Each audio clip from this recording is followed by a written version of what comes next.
Joe Maddon walked Corey Seager with the bases loaded, Brad. The bases were loaded. They call it the Barry Bonds treatment, right? Yeah. Yeah. He joins one of a small group since 1950. This has happened like to 2 or 3 other guys. Was it so Barry Bonds? He becomes a group of 3 now. It's Barry Bonds, Josh Hamilton, and now Corey Seager. Yep.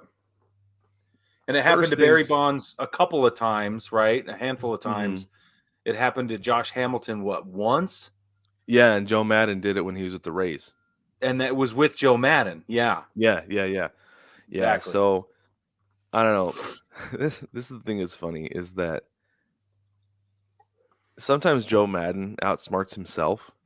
He went out there and I read an article about it where he went out there to talk to his pitcher and he goes, "What do you think about?" And his pitcher goes, "Putting him on."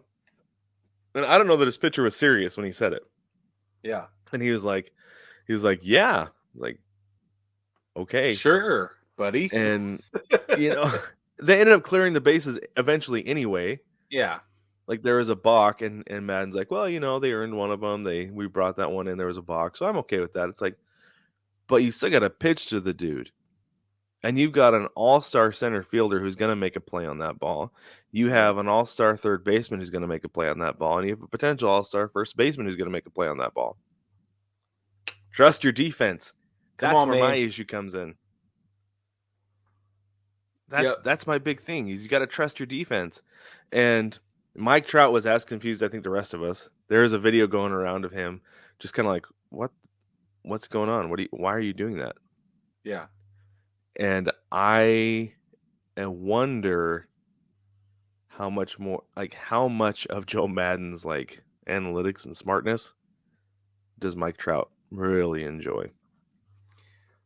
Well, fun fact, he then exited the game. Was it the same day or the next day? I don't remember. It might have been the next day. You're talking about with his hand? Yeah. And then the X-rays came back negative. Yeah. So I wonder if Mike Trout's like, you want to play stupid games? Then let you get stupid prizes. Well, I mean, he did get hit in the hand. He got beamed in the hand.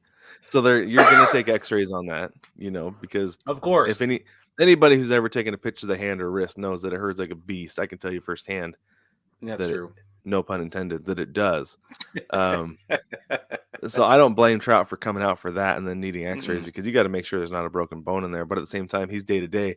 I wonder how long he's going to guys, it still hurts, man. That's what I'm saying. It seems like a really great opportunity for him to just continue to be befuddled. Yeah, he could be. Shohei Ohtani seems to be enjoying things these days. He gave his bat CPR and it seemed to have brought it back to life. 3 home runs in 2 days. That was the most Jobu moment ever, and I loved it so much. It really was. And it worked. It absolutely worked. Full on Pedro Serrano right there is amazing.